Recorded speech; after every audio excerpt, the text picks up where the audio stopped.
ગીર સેન્ચ્યુરીની બહાર ગીર સોમનાથ જિલ્લાના ગઢડા તાલુકાની અંદર અને અમરેલી જિલ્લાના બાબરિયાવાડ વિસ્તારની અંદર એમાં 10 કિલોમીટરના એરિયાની અંદર આ બાળસિંહના મૃત્યુના સમાચાર મળ્યા કે તરત જ વન વિભાગ કામે લાગેલું છે અને જે મૃત્યુ પામેલા છે એમના સેમ્પલ લઈને ગુજરાત બાયોટેકનોલોજીકલ રિસર્ચ સેન્ટરની અંદર ગાંધીનગરમાં મોકલવામાં આવ્યા છે.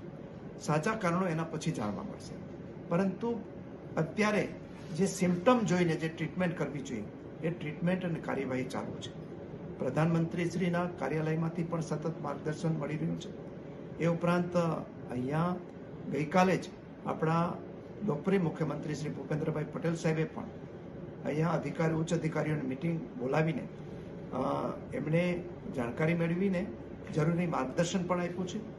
અને અત્યારે જૂનાગઢ વેટરનરી કોલેજના ડૉક્ટરો, આપણા ફ્રન્ટલાઇન સ્ટાફ અને બીજા સિનિયર અધિકારીઓ સાથે મળીને આ 10 કિલોમીટરના એરિયાના જે સિંહો છે એને આઇસોલેશનમાં કરી દેવામાં આવ્યા છે, જેથી એમના સંભવિત એમનું વાયરસનું ટ્રાન્સમિશન બીજી જગ્યાએ ન થાય.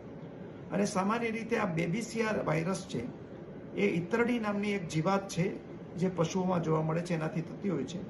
એટલે ઈતરડીને ડિટિકિંગ કરવાની કાર્યવાહી ગીરના સેન્ચ્યુરી વિસ્તારમાં અને બહારના વિસ્તારમાં થઈ રહી છે.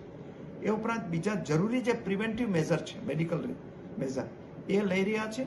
અને એને જે ઉનાળાના સમયની અંદર એ નબળા ન પડે એના માટેની પણ કાર્યવાહી થઈ રહી છે.